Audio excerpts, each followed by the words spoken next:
Amém ou misericórdia? Vocês estão ficando espertos.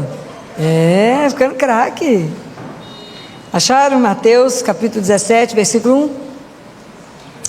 Então, esse trecho do Evangelho de Mateus é sobre o que nós ouvimos domingo, que é sobre a transfiguração.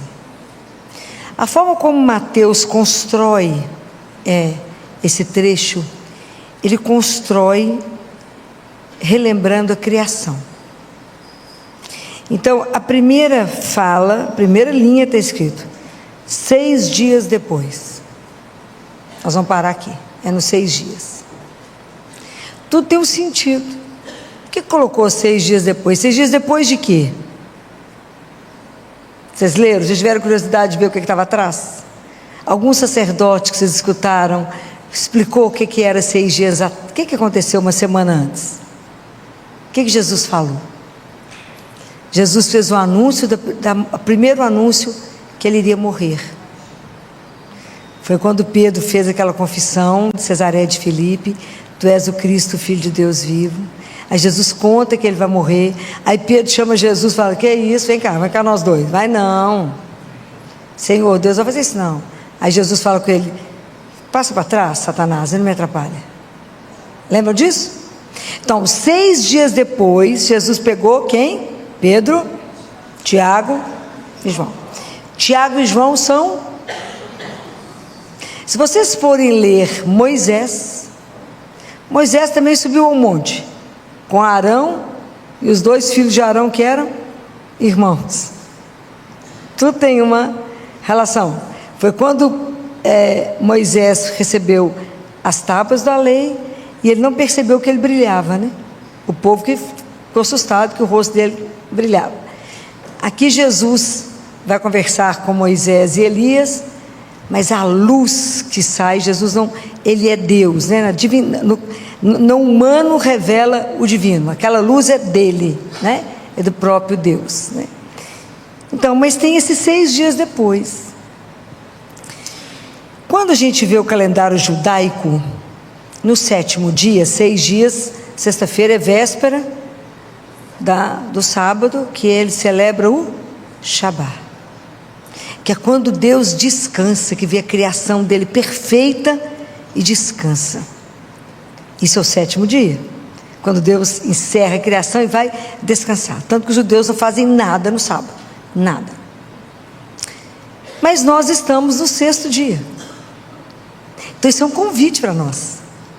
Isso é um convite para mim, um convite para cada um de vocês.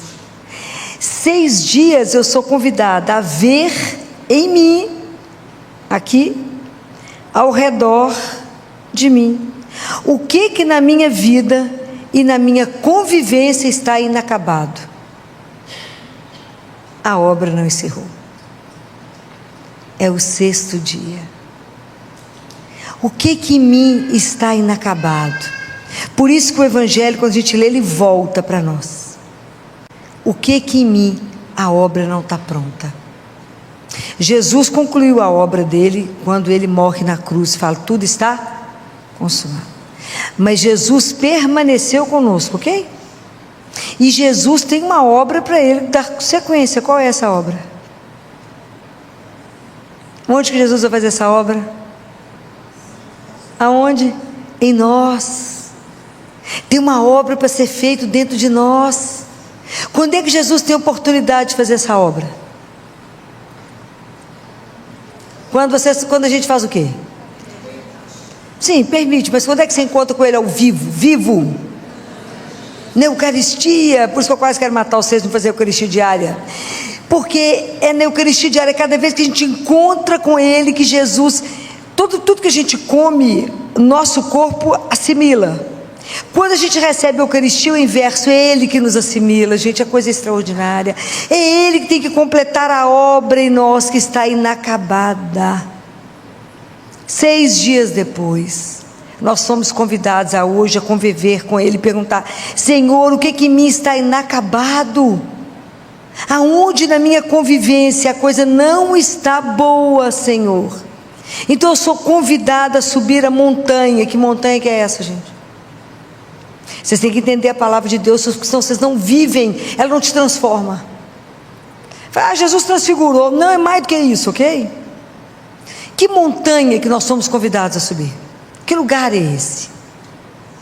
Quando é que eu me elevo? É quando eu rezo, ok? Então, quando eu sou convidada a subir a montanha. Que montanha é essa? É quando eu vou rezar. Rezar é encontrar. Não é rezar uma Ave Maria e sair correndo, não. Não é disso que eu estou falando, não. Eu estou falando de vocês fazerem de verdade um tempo diante dele. Nós temos que treinar uma coisa que se chama silêncio. Porque hoje o barulho é a cocaína do mundo. Tem gente que não suporta o silêncio. Chega em casa e liga tudo ao mesmo tempo. Estou falando alguma mentira? Não. Como que é difícil a gente silenciar. Então eu estou convidando vocês a subir. Eu preciso nessa montanha. Eu preciso silenciar. Eu preciso tirar distância da minha vida. Sabe quando você afasta para ver como é que você está fazendo? Vocês já fizeram isso? Você se afasta e fala: deixa eu ver como é que é a minha vida. Esse é o convite. Porque de lá eu vejo melhor. O que no vale eu não estou vendo. Eu não posso permanecer no vale. Eu tenho que subir. Porque se eu permaneço no vale, eu me fecho, eu fico no modo egoísta, eu entro numa rotina, daqui a pouco eu estou achando a vida um horror. Não tem entusiasmo para nada. Mas se eu subo a montanha, eu começo a ver as coisas a partir de um outro olhar, que eu vou ter uma companhia que vai me revelar as coisas. Então entender o quanto que é importante eu subir a montanha é várias vezes. Eu tenho que ir à montanha, porque é lá que eu vou ver a minha vida. Lá eu vou ver. A montanha vai dar propósito para o vale, para o caminho. Se eu vou à montanha várias vezes, o meu caminhar aqui no vale é completamente transfigurado, porque ele é cheio de sentido. Eu não vou viver aquela vida sem sentido. E aí a gente vai começando a observar que se a criação de Deus não pode acabar no sexto dia na morte, que é o desfigurar, eu tenho que terminar na transfiguração, que é a ressurreição. Então nós sabemos que nós temos uma meta. O que vai nos desfigurando no mundo? O que nos desfigura? O pecado. Por que Nossa Senhora resplandece beleza? Porque ela nunca conheceu o pecado. Então é preciso que eu tenha coragem de subir a montanha. Esse é o meu momento de intimidade. Esse é o momento que eu preciso aprender a fazer silêncio. Esse é o momento que eu preciso permitir ser olhada. Fala, não precisa Deus, não precisa que eu veja, não quero ver nada quando dou conta. Eu preciso que Ele me veja. Existe um olhar que a gente precisa permitir que nos olhe, que nos desnude, que é um olhar de amor, não é um olhar para nos julgar. Eu quero que olhe para mim aquele que tem esperança em mim. Aquele que olha para mim e fala: dentro disso aí tem coisa muito boa. Eu quero que Ele que me olhe.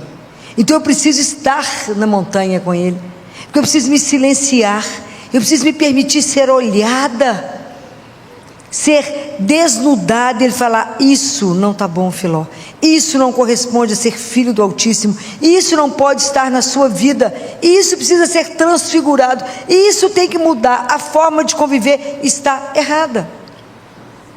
Quando é que eu vou fazer isso? Eu tenho que treinar. Eu tenho que aprender a ter silêncio para discernir a voz que é dele, porque eu preciso ouvir. A mesma coisa que Jesus ouviu. Eu preciso ouvir. A mesma coisa que Pedro, Tiago e João ouviram. Este é o meu filho amado. Este é, porque quando Jesus, ele é filho de Deus, ele nos faz também filhos. Eu preciso entender que eu sou um filho, uma filha amada de Deus, porque isso muda a minha história.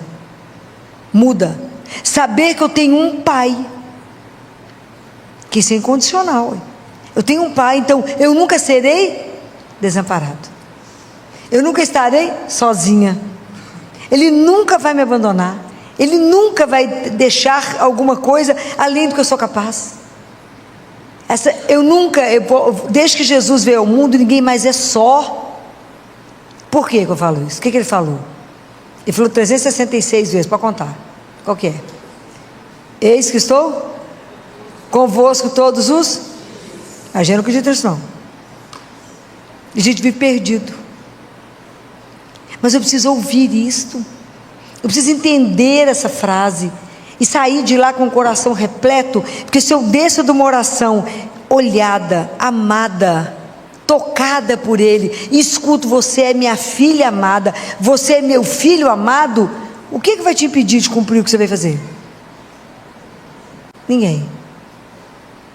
Ok? Então, é preciso que a gente tenha esses momentos profundos, porque nós corremos tantos riscos. Um deles é a tentação de Pedro. Qual foi a tentação de Pedro? Jesus chegou que está bom demais, meu filho. Vamos fazer 3 tendas? A gente fica quieto aqui, ué. Por que eu tenho que descer, Senhor? Por que eu tenho que me comprometer com meu irmão? O problema é dele, ué. Essa é a religião que ele falou? Qual é o primeiro mandamento? E o segundo? Amaru? Como é? Então não existe uma religião que não se comprometa com o outro, senão ela está errada. Essa não é a de Jesus. Nós temos que descer para continuar a obra dele, para continuar sendo o braço dele, as pernas dele, os olhos dele, o ouvido dele. Não tem jeito, eu tenho que me comprometer com o irmão. Essa é a grande diferença. Eu não posso ter uma religião que eu não me sujo, no sentido de que eu tenho que estar ali com onde meu irmão está. Eu tenho que tirar ele lá da lama onde é que ele está. Eu tenho que me envolver com o sofrimento dele, sim, e transformar isso. No mundo que a gente vive com tanta injustiça, com tanta coisa errada, nós temos que nos comprometer, já que somos cristãos. Mas a nossa tentação é ter uma religião acomodada, aonde eu não me comprometo, aonde problema do outro que não reza, eu vou lá, rezo, estou muito bem. Problema do outro, não, o meu compromisso com o outro. Isso é muito sério. Nós nunca vivemos uma época de tanto cristão sem Deus. Eu estou falando uma mentira, gente? Estou não, porque o povo está morto. Cadê a paixão de viver Jesus? Cadê a paixão de saber que você anda acompanhado? Cadê a paixão de viver a sua vida por causa dele, ele norteando toda a sua vida? Isso é ser transfigurado. É entender, quando eu estou em oração, que tudo aquilo que eu estou vivendo é por causa dele. Isso tem um nome. Eu vivo para ele, porque eu sei a minha meta, onde eu quero chegar. Eu sei que nós somos cristãos, mas não pertencemos aqui. Estamos aqui, mas não somos aqui. Vou voltar para casa. Vocês vão não? Eu vou. Tem pressa de voltar para casa. Então vamos cumprir o que viemos fazer direito, porque eu vou voltar. Mas eu não posso ir sozinho, eu tenho que levar vocês todos comigo. Olha que luta.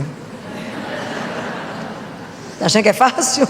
Já estou aprendendo pelo menos a abrir a Bíblia, sabia achar Mateus, ó, que encanto. Ficava doido que não achava. Vou pôr vocês no ponto. Então eu preciso fazer isto, né? Eu quero transfigurar, eu quero ser transfigurado, eu preciso falar com o Senhor. Senhor, o meu modo externo tem que revelar a transfiguração interna que já aconteceu em mim. A minha vida tem que revelar o Deus que eu creio. Eu tenho que revelar que eu sou uma filha amada, não falando, vivendo. E eu tenho que mostrar para o meu irmão que ele é um filho amado, que Deus se preocupa também com ele. Como? Cuidando dele. Quando você ajuda o outro, você é exatamente o intermediário da misericórdia de Deus para ele. Isso é extraordinário. O pai fala: vai lá, faz aquilo ali para mim, ó. Acorde o seu irmão ali agora. Vai lá, acorde o seu irmão. Por quê? Porque eu amo. Como eu te amo, eu o amo. Deus não faz diferença com os filhos dele. Deus não faz acepção de pessoas. Ele jamais ele irá te decepcionar. E isso é de uma seriedade absurda. Isso é real. Então, quanto mais eu tiver momentos de oração, mais momentos eu terei de compreensão da vida que eu tenho aqui para poder viver. E dar conta de vencer quando a vida quer me instalar naquilo que, aquela religião asséptica, que você não se mistura, e que você está muito bem confortável ali naquele cantinho. Não, Fulano, você tem que bater na porta agora? Uai, mas agora que eu estou precisando. E se fosse eu? E se fosse Jesus, você ia responder dessa forma? Na casa da minha mãe, muitos anos atrás, tinha um funcionário que a gente estava sentado para almoçar, tocava campainha, tocava lá em casa aí, falava, mas isso é hora de alguém vir pedir comida? Eu falei, vem cá, uma coisa, deixa eu te contar um segredo. E se for Jesus? Nó, virou d'água para o vinho. Porque começou a prestar atenção, foi a mesma coisa que ele fez com Santa Faustina, não é? Ninguém gostava onde Santa Faustina morava, não sei se chegou a ser um mosteiro, ninguém gostava de ficar na portaria. Um dia Santa Faustina foi. Aí chegou aquele irmão de rua, daquele estado, né? Aquele traje, né? Chegou lá e falou com ela, não tem nada para me comer, não? Estou com fome. Ela falou, espera que eu vou ver o que eu vou arrumar para o senhor, me espera. E ela foi lá e preparou tanta coisa, entregou para ele. Quando ela entregou, ele transfigurou na frente dela, mostrou para ela quem ele era. Quase morreu. Ele falou, os irmãos falam tanto da sua bondade, que eu quis vir experimentá-la. A partir daí tinha briga para ficar na portaria. Que dia que ele voltou? Nunca mais. Porque ele é custoso, uma vez só. Percebeu? Nunca mais voltou. Só para ela que ele voltou. Mas isso é para a gente estar atento. Quando eu consigo transfigurar internamente, eu transformo as situações que eu vivo. Por exemplo, a nossa comida, o comer, não é só um ato de comer. É mais do que isso. Porque eu entendo que eu não me alimento só do alimento, mas da presença daquele que está sentado comigo. Compreende? Então, a mesa, a refeição, não fica só o ato de comer, mas comer com. E eu passo a entender que a nossa vida é uma vida partilhada. Eu preciso da sua escuta, eu preciso do seu olhar, eu preciso da sua presença, eu preciso do seu sorriso. É isso que faz parte da vida. Mas isso é quando eu transfiguro a vida. Eu passo a entender que sexo não é genitalidade, é encontro de afeto e de amor. Então tudo a gente passa a transfigurar por causa dele. E somente por causa dele. Ele vai nos revelando a vida sobre um outro olhar. Ele me faz ver aquilo mesmo que eu via de um outro ângulo. Ele fala assim, vem cá, deixa eu te mostrar de outro jeito. Deixa eu te mostrar o que faz aqui, o que acontece aqui. Isso tem que significar para nós a transfiguração. Entender que eu tenho que subir muitas vezes, que eu tenho que subir para descer para o vale, para entender que eu não estou sozinha, que Jesus trabalha conosco no olho do furacão. Já falei isso com vocês. Ele está no olho do furacão. É algo assim absolutamente extraordinário. É o olho do furacão. É Deus junto conosco. Ele não nos deixa sozinhos. Ele cuida de cada um de nós. Ele cuida. É extraordinário o que ele faz. Vou contar para vocês um fato que aconteceu semana passada.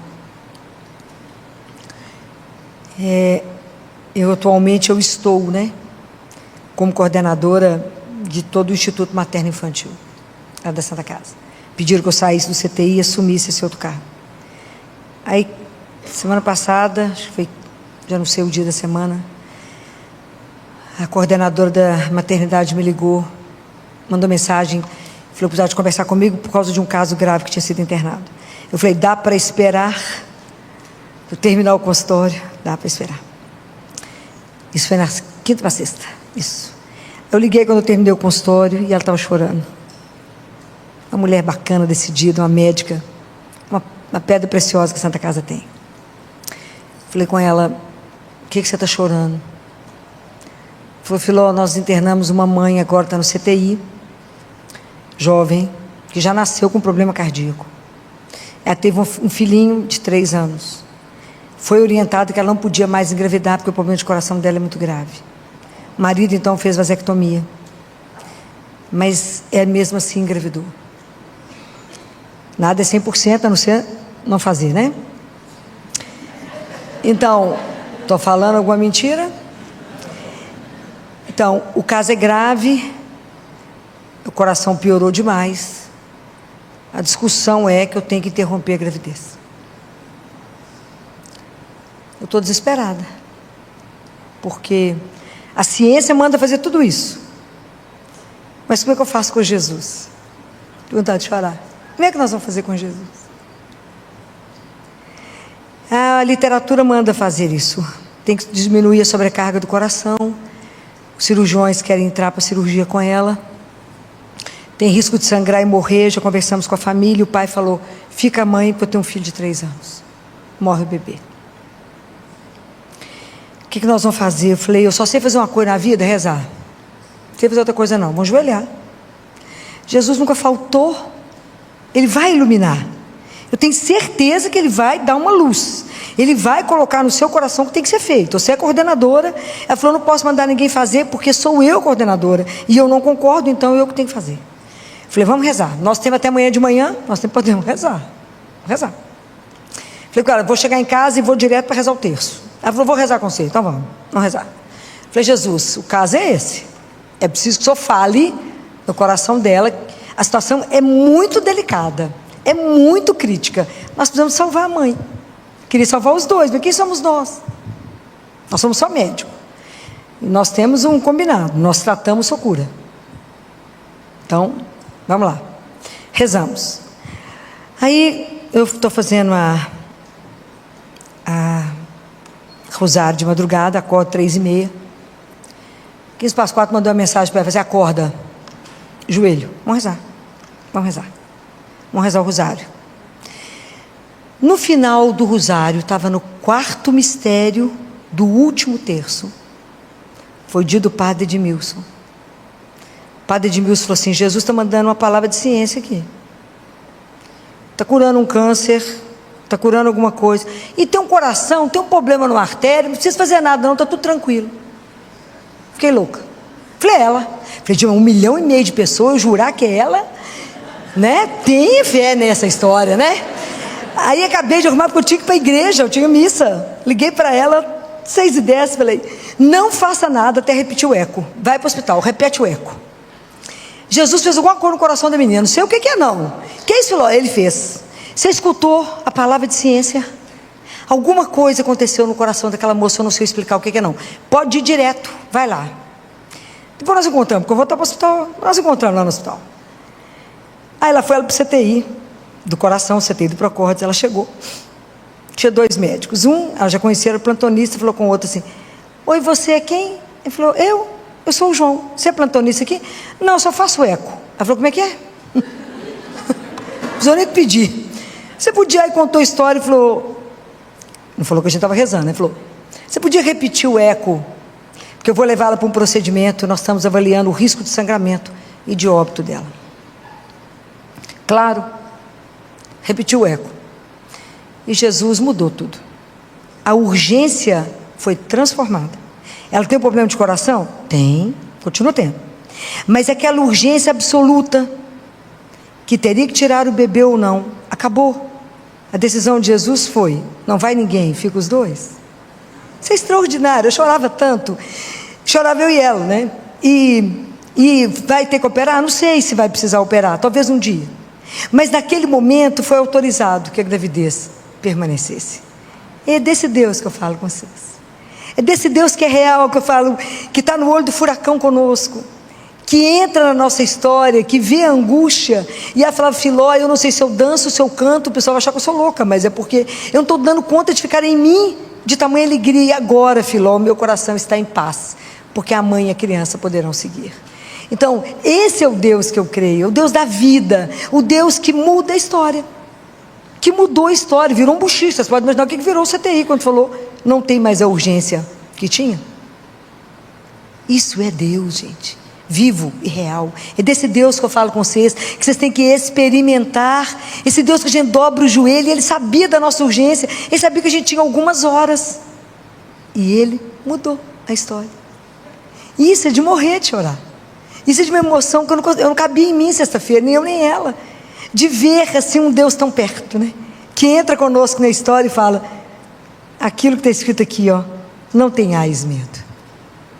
Não tenhais medo. É o que Ele fala com os discípulos: levantai-vos e não tenhais Medo. Não tenhais medo de assumir que me amam. Não tenhais medo de receber a Eucaristia e deixar eu transformar você. Não tenhais medo de eu andar com você. Não tenha medo de me entregar uma situação e falar: mostra para nós qual que é o caminho, Senhor. E Ele sempre tem algo espetacular. Quando é que eu e ela imaginávamos que Ele ia inverter, ia mudar a história? Quando que a gente podia imaginar que Ele ia fazer isso? Mas Ele fez. Ele fez. Então, porque Ele é Deus. É o Deus do impossível, é o dono da vida. Mas eu chorava tanto que eu falava com Ele: o Senhor cada dia me surpreende mais, porque é encantador. Nós passamos uma noite angustiado rezando, e de manhã o Senhor transformou tudo. Então é disso que eu falo com vocês quando eu falo: acreditem, né? Viva de verdade uma vida com esse Deus vivo que tem que contagiar vocês. Ninguém nunca ouviu falar que foi contagiado porque ouviu falar de uma doença. A gente só é contagiado, recebe o contágio se a gente encontra com o vírus, né, da doença. É preciso que vocês passem esse Deus vivo para as pessoas. As pessoas têm que ter essa alegria de saber que eu não estou só, e que todos nós somos amados. Aquela mãe era amada, aquele bebê é amado, aquele pai é amado. Todos somos amados igualmente por Ele. E se pedirmos ajuda, se dobrarmos o joelho e falar: nos dá uma luz, Senhor, o que é para fazer nessa situação tão difícil? Não precisa fazer nada, que foi o padre Edmilson falou: não vai precisar fazer nada. Eu falei: é para nós, é esse caso, é para nós. Então Deus cuida, Deus revela. Precisamos de momentos de montanha para viver no vale, que a vontade é de não pegar o boi pelo chifre, não, mas é preciso voltar, assumir de verdade o trabalho que Jesus ainda precisa continuar. Somos nós os discípulos dele, somos nós que temos que nos transfigurar para revelar que não temos a luz, não somos a luz, mas para revelar aquele que pode brilhar qualquer situação escura, qualquer situação que fala não tem saída, fala não tem para nós, mas Ele é Deus, é o nosso Deus impossível. Então, coragem, seja lá que situação que você estiver vivendo, coragem, levanta, o nosso Deus é vivo, escute dele falando para você: você é meu filho ou minha filha amada, eu olho para você porque eu tenho esperança, eu tenho certeza que você vai dar conta. Por quê? Porque eu estou contigo todos os dias. Vamos pedir a Jesus que nos dê essa graça, a graça de conseguir na nossa vida vários momentos de ir à montanha, vários momentos de ficar sozinho com Ele. Ai, que privilégio temos de poder conversar com Ele, de poder ver a nossa vida pelos olhos dEle, de poder entender o caminho que a gente está fazendo e falar: é esse, Senhor, o caminho? Senhor, nós estamos angustiados, é só essa opção que temos? Nos ajude, na nossa miséria, na nossa ignorância, nos ajude. Quando a gente não dá conta, fala: que bom, temos Ele, e Ele não falta. É o que eu falo com vocês, Ele não falta, Ele é Deus, Ele cuida. Vamos pedir a Nossa Senhora, que rezou tanto, que viveu tanta coisa em silêncio, que nos ajude a silenciar o nosso coração, a silenciar, a abrir o nosso ouvido para escutar isso que Deus quer falar para cada um de nós. Você é a minha filha amada, o meu filho amado, não tenhais medo, levantai-vos, não vão ficar sentada naquela situação de dor ou de sofrimento, de pé. Por que eu vou andar? Porque o meu companheiro me sustenta, e meu companheiro tem nome, é Jesus de Nazaré. Que o Senhor possa essa noite renovar as nossas forças e revelar em nós o que nessa obra nossa está inacabada, para que Ele possa fazer de verdade a obra completa que está marcada para acontecer para cada um de nós. Louvado seja nosso Senhor Jesus. Vamos falar um pouco do Evangelho de Lucas, capítulo 18, que vocês tiveram a oportunidade de assistir à missa domingo, escutaram homilias belíssimas, mas eu quero colocar alguma coisa para nós, né? Mais pertinho de nós, né? E todas as leituras de domingo têm um ensinamento que é sobre a oração. Oração é um dom precioso demais de Deus para nós. É um bem extraordinário. É extraordinário poder falar com Deus. Vocês não acham isso assim, acima da média da compreensão? Não, eu fico simplesmente impressionada com isso. Eu posso falar com meu Pai. Catarina de Siena viu ele com o universo nas mãos. Você imagina, eu posso falar com aquele que é o dono do universo e ele é meu Pai. Isso é simplesmente extraordinário. Então nós precisamos de aprender algumas coisas, tirar alguns medos, alguns preconceitos. Nós vimos a semana passada que Nossa Senhora nos ensinava que a oração tem que ser simples, tem que ser humilde, temos que ter fé e tem mais uma coisa. O que a gente aprendeu aqui quando Jesus fala com os discípulos? Vocês precisam aprender a rezar sempre. Sempre, mesmo que a situação da viúva era impossível de ser resolvida. Aprender a rezar sempre, com persistência. Oração é a nossa resistência em manter, em estar ali, em acreditar que a última palavra é do amor. Oração é essa resistência. Nós temos que nos manter, ele não desistir de falar com o Pai. Então, tem uma última palavrinha, então nós sabemos que precisamos de simplicidade, eu preciso de humildade, eu preciso de fé, mas o que mais que eu preciso de ter? Preste atenção. Quando você encontra com uma pessoa que é sua amiga, uma pessoa querida, você conversa com ela como se tivesse terminado o assunto, mas com a continuidade do assunto, não é?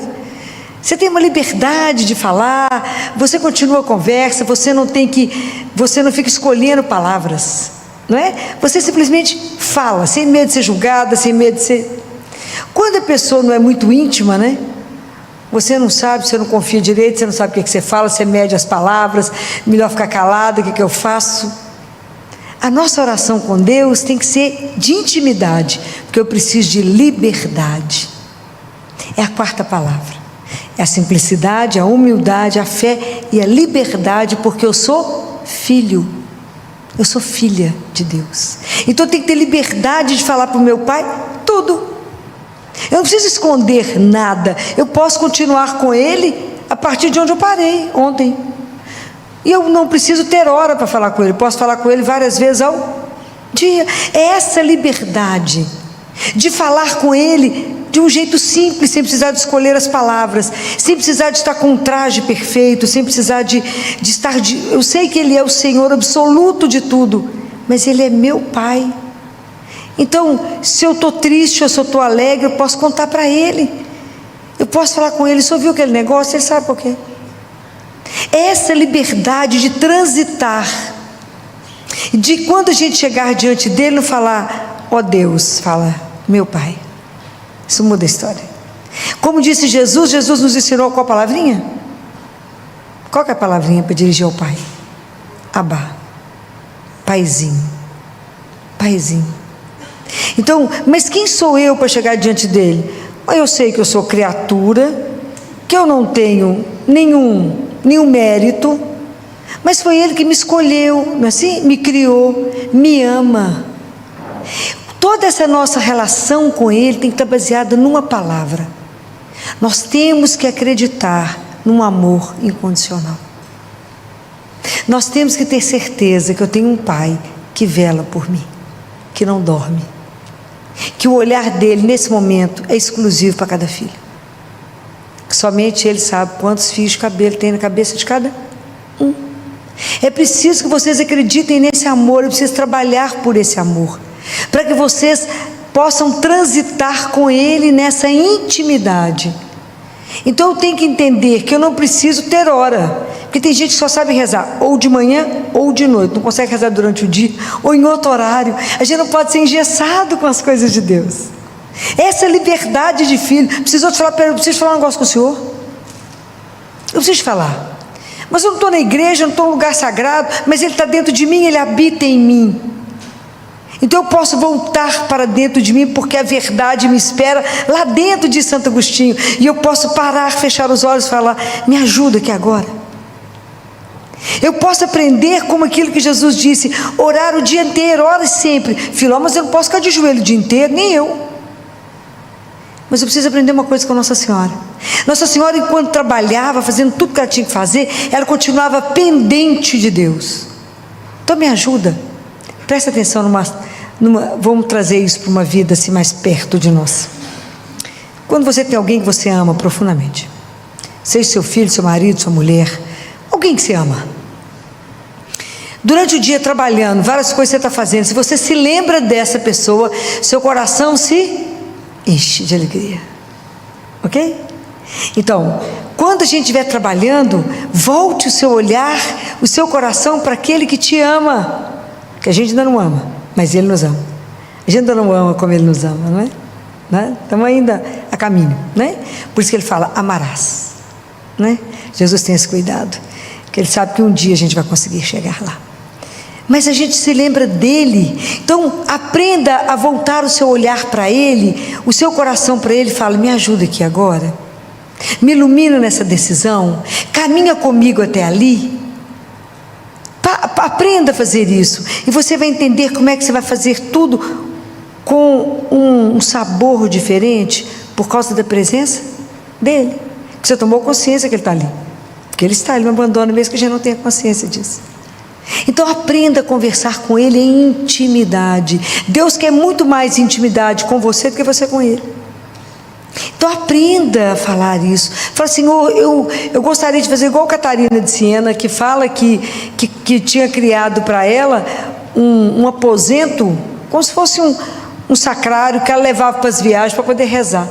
Então aprender a rezar internamente. O que é que eu criei? Eu criei um espaço em mim que eu posso rezar em qualquer ambiente que eu estiver, não é assim? Aprender a rezar, voltar para dentro de nós. É claro que a gente precisa de horários fixos, sim, para as grandes orações, né? Para a gente poder aprender a fazer um diálogo com o Pai, a parar para ouvir, a se alimentar da palavra, porque Deus vai atraindo. Vocês observam que quando Deus atrai, Ele te atrai para rezar, que Ele vai enchendo o nosso coração, a nossa alma fica iluminada. Sabe por quê? Porque para a gente rezar eu preciso de uma palavra. Vocês sabem qual é? Preciso de desejar Deus. O cristianismo é a oração, é a religião do desejo. Eu tenho que desejar Deus. Quando a gente deseja Ele e reza com todo o nosso coração, a nossa alma é iluminada. Por isso que você olha para alguma pessoa e fala: essa pessoa tem uma luz que não é dela.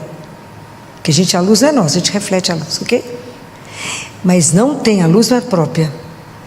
Então, vocês imaginem, então você passa a ter uma luz. Por isso que a oração é a luz da alma. Assim como a luz ilumina os olhos, nos permite enxergar, a oração ilumina a sua alma, por causa dele que nos atrai. Quando a gente não deseja, a nossa oração para Deus é como se a gente fosse mudo, Ele não escuta a voz. Olha que coisa maravilhosa. Quando eu rezo, Ele fala em Isaías: esse povo me honra com os lábios, mas o coração está longe de mim. É porque eu preciso desejá-lo. Falar: Pai, eu preciso falar com o Senhor. Muitas vezes você pode chegar perto dele e falar: eu vim cá só chorar. Só ele sabe por que você está chorando. Ou muitas vezes você vai chegar perto dele e falar com ele: hoje eu vim cá só porque eu quero colo. Vocês já pediram colo a Deus Pai? Nem a Jesus não, a Deus Pai. Já pediram? Peça, é extraordinário. Fala com ele: hoje eu quero dormir no seu colo de pai. Vocês vão ver que sono extraordinário. Fala com ele: eu sou sua filha, eu sou seu filho, eu quero o seu colo. Hoje eu estou me sentindo desprotegida, hoje eu estou me sentindo sozinha, hoje eu estou, seja lá o que vocês estiverem sentindo, conta para ele. E vocês verão acontecer, porque o nosso Deus é vivo. E o olhar dele está sobre você, e o ouvido dele atento a te escutar. Por isso que a oração é tão extraordinária. Eu fico enlouquecida com a oração. É algo assim, sabe quando você mora fora de casa? Eu tive essa experiência quando eu vim para cá, né? lá com meus 17, e que eu sentia vontade de sair para casa. Olha que a época era dura, né? Há tantos anos atrás a gente não podia, não tinha telefone fácil não, celular não tinha não, podia ligar para casa uma vez por semana, mas era uma forma de poder, quando eu estou com saudade, eu falar com o meu pai. A oração foi o que ele nos deixou para falar: ó, que vocês estiverem com saudade de mim, vocês me ligam, fala comigo. E a gente pode falar o dia inteiro? Podemos falar o dia inteiro. Não procure palavras que já estejam como se tivesse um texto pronto. É diferente de rezar o rosário, é diferente de rezar um Pai Nosso, um credo, um glória, é diferente. E isso é um tipo de oração que nós podemos rezar juntos. E o poder do rosário, já falei com vocês, é algo, como diz Nossa Senhora, mais potente que uma bomba atômica. Mas estou falando quando você fala do seu coração para o coração dele. Muitas vezes nós podemos chegar perto dele e falar assim: está tão duro, meu filho, está difícil. É assim mesmo? Me dá graça. Me ajuda a entender o que o Senhor está querendo me explicar, que eu não estou vendo. É a conversa de filho com o pai. Aqui, o caminho é esse mesmo, está certo? Eu não estou entendendo esse momento, está tão difícil. Fala com ele: está tão difícil ver a vossa vontade. Está tão difícil, eu não consigo compreender. Mas se o Senhor, que eu confio, como se o Senhor é meu pai, e falou que é isso que é para fazer, eu creio, mas me dá força, me dá graça, me dá as graças que eu preciso para cumprir a vossa vontade, que eu sei que ela é perfeita. Me ajuda a ser um filho que é grato por ter sido adotado por ti. Isso é extraordinário. Por Jesus ter nos dado o direito de ser filho, filha de Deus, e ter uma vida que será eterna, e a gente não consegue compreender. É tão grande o que Ele tem para nós, que eu falo: fala com Ele, é tão grande o que o Senhor tem para mim, que quem sou eu para compreender? Sou uma criança, mal tomo leitinho, não consigo ainda comida sólida, meu Deus, não consigo. É tão grande tudo, é tão grande. E Jesus nos devolveu, nos deu o direito de ser seu filho, sua filha. Então me ajuda a viver uma vida que seja digna de filho do Altíssimo. Então me ajuda a lembrar que eu tenho um pai, que eu posso rezar várias vezes ao dia, que eu não tenho hora marcada, que o Senhor está disponível para mim, que eu posso também, que eu devo ter os meus horários para que eu possa te ouvir. Me ajuda a treinar o meu ouvido para vos ouvir. Me ajuda a silenciar. Me ajuda a ir lá no fundo da minha alma, onde está o silêncio profundo, e falar com o Espírito Santo: alma de minha alma. Isso é extraordinário. Temos que aprender a rezar. Nós temos que aprender a estar e saber que isso é real, não é ilusão. Isso é que me encanta.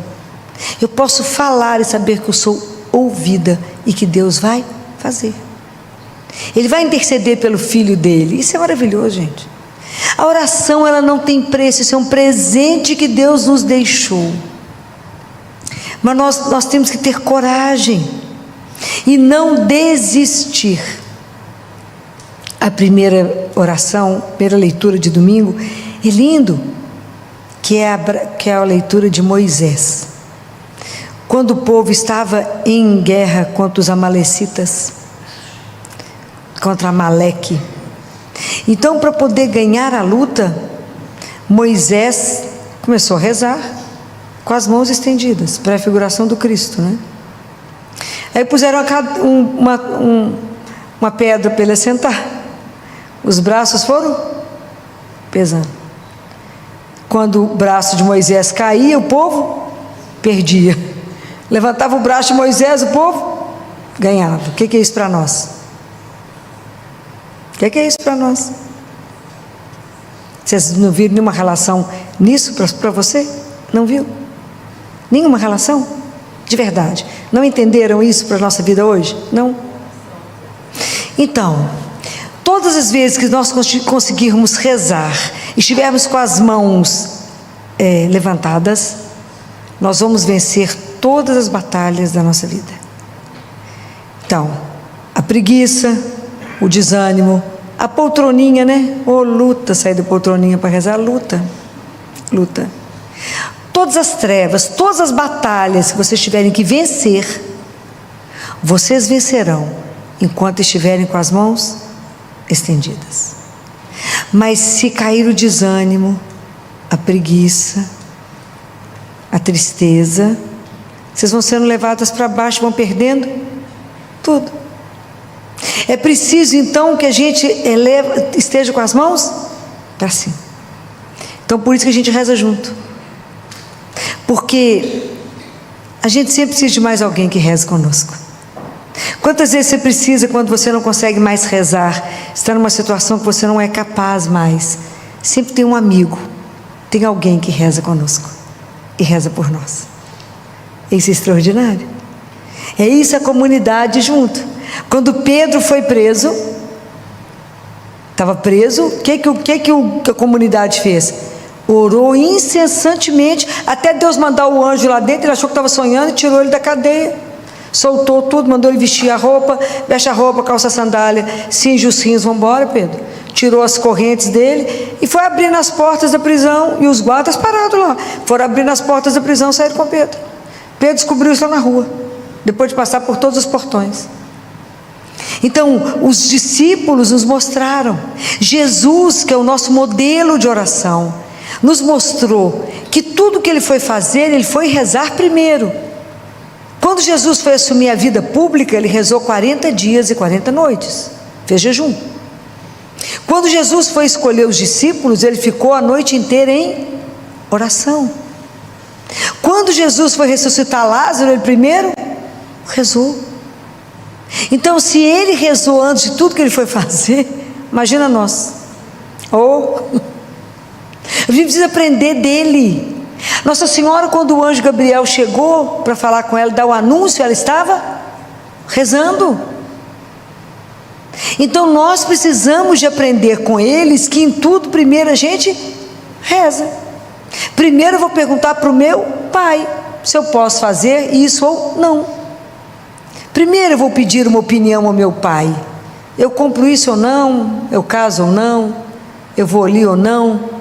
Pergunta, só que me ama, que me conhece, está certo ou não? Eu queria investir nisso, eu queria fazer outra coisa, conta para ele, queria mudar de cidade, apartamento, pergunta, tudo. Filho, mas eu tenho que perguntar tudo, porque a gente tem que ser dependente dele como o ar que a gente respira, e nós não temos capacidade de decidir nada, porque sem mim, nada.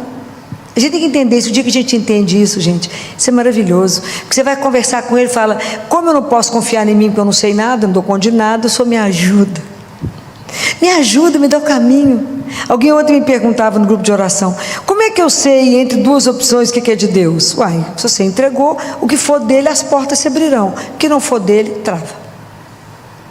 É assim que a gente conversa com ele de forma simples, que você consiga entender. Quando eu tinha que perguntar alguma coisa para ele, eu falava assim, Jesus, estou pensando em fazer tal coisa, vê se o senhor está de acordo, vou ligar para tal pessoa, ele tem meu telefone, eu tenho dele, e ele tem o meu. Se o senhor estiver de acordo que ele vai me ajudar, eu vou ligar, ele vai atender. Se não, eu vou entender que o senhor não concordou. Quando a pessoa atende, eu falo, ganhei, né, querido, tenho certeza que você vai me dar. É assim, porque tem que ser uma linguagem que eu consiga traduzir o que Deus está querendo falar, porque a gente não consegue entender tudo, né? Eu falo com ele, se o senhor estiver de acordo. Então é essa liberdade de filho. Fala, Jesus, me ensina, o senhor andou em relação ao seu pai igual um girassol, o senhor girava em relação ao pai, tudo só fazia para o pai, me ajuda a ser filho, o senhor é filho de Deus, me ajuda a ser filho, me ajuda a ter essa disposição em rezar, me ajuda a começar a chamar Deus antes de eu rezar, para Ele poder me preparando o meu coração, me ajudando a desejá-lo. Me ajuda, a gente reza antes para poder rezar, começa a chamá-lo, fala que eu estou querendo rezar, para que Ele vá colocando o nosso coração disposto, que a gente tem que entender que muitas vezes o nosso coração é terra seca, sem água, é sério. Muita gente, a gente não consegue rezar, muitas vezes a gente não consegue expressar o que a gente está querendo, e a gente precisa falar com Deus com muita clareza sobre tudo. Não omita nada, não esconda nada, fala com Ele com simplicidade, com clareza. Eu preciso disso, igual a Nossa Senhora falou, não tem vinho, fala com Ele que precisa. Toda a gente conversa com clareza, fala com Ele, eu tenho que falar com clareza, porque eu sou mais limitada, né, Senhor? Não consigo entender tudo, as coisas do Senhor são grandiosas demais. E assim como Paulo falou para Timóteo, não desista, não desanime. Mas Filó, estou rezando, tem tempo, continue em oração, continue pedindo, continue falando com Ele, porque Deus não esquece, mas tem hora que a gente acha que Ele esqueceu. Você fala com ele: o senhor está me vendo aqui? Deixa eu fazer um sinal para o senhor, está me enxergando? Deus não esquece de nós. O amor dele é uma coisa que eu acho que é absolutamente extraordinária. Mas fala com Ele, não deixe de colocar aquilo que está dentro do seu coração. Fala: Senhor, é tão difícil não desistir. A gente, que nós somos um pequeno resto de cristão, nós estamos inseridos num mundo absolutamente ateu. Como é difícil, Senhor, ser cristão. Como é difícil se posicionar. Não é fácil não, é luta mesmo. Por isso eu tenho que rezar muito para dar conta. Por isso eu tenho que manter os braços erguidos, porque senão nós não vamos dar conta. Eu falava com uma adolescente no meu consultório de 12 anos: querida, você é cristã, sua família é cristã, mas nós estamos inseridos no mundo pagão. Suas amigas, 99% são pagãs. Você vai escutar muita coisa que não é o que nós, que cremos em Jesus, vamos fazer. Então tem que ter coragem de dizer não. É fácil? Não. Mas nós temos que de verdade nos entregar a Ele. Falar: é por Ti, porque ninguém pode merecer o nosso amor como Ele. Então, quando eu me entrego a Ele, e que eu aprendo que relacionar com Ele é algo sem preço, eu vou fazer somente aquilo que Ele me orienta a fazer. Ele é a única pessoa que ninguém merece, mas Ele em especial não merece ser magoado, ofendido, traído. Não podemos ser infiéis a Ele. Então, está saindo aí um novo estudo do Santo Sudário, se alguém tem oportunidade de ver. O Santo Sudário revela que Jesus sofreu, todas as feridas dele contadas estão dando mais de 760 feridas no corpo, reveladas pelo Santo Sudário. Tem um cientista estudando, ele já está rodando na internet, aonde que ele foi todo machucado e cortado, inclusive na área genital. Não há uma parte do corpo dele que ele não sofreu. E mostrou que a coroa de espinhos, na verdade, não foi aquilo que a gente pensa, mas foi um capacete de espinhos. E só na cabeça dele tem 50 buracos. E que humanamente ele não daria conta de ficar em pé quando Pilatos falou: eis o homem. E esse cientista diz: fiquei tão emocionada quando eu vi tudo isso, e disse: somente o amor por nós fez com que ele ficasse de pé. Deus Pai fala para uma mística: a única coisa que prendeu Jesus na cruz foi o amor por vocês. É algo extraordinário, é algo que a gente fica sem palavras. Como alguém pôde nos amar dessa forma? Essas coisas para que a gente possa pensar que Ele deixou na nossa mão uma arma, que é a oração.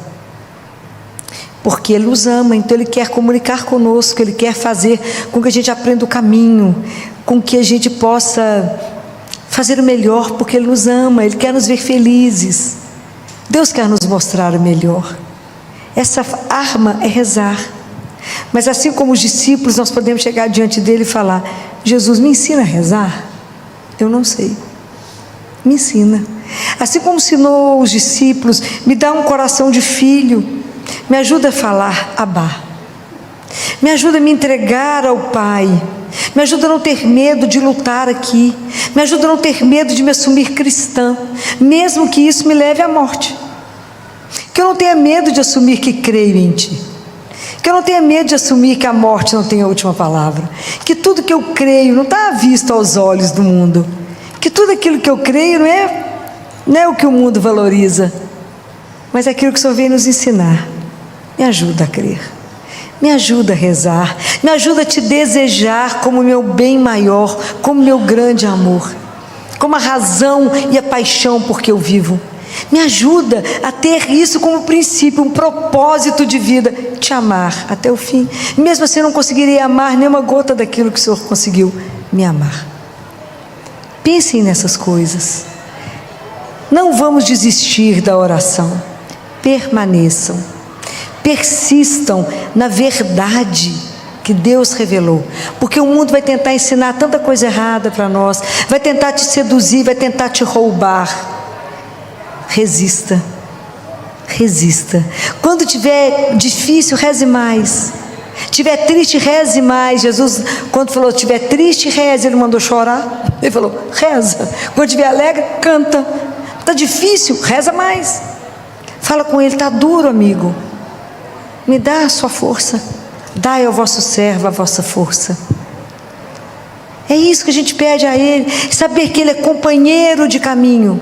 Ele é o meu companheiro, ele é o meu amigo. Isso é uma coisa para mim que me deixa tão atordoada. Saber que aquele que é o meu Deus me permite chamá-lo de meu amigo. Ainda me alimenta todos os dias. É muito, né?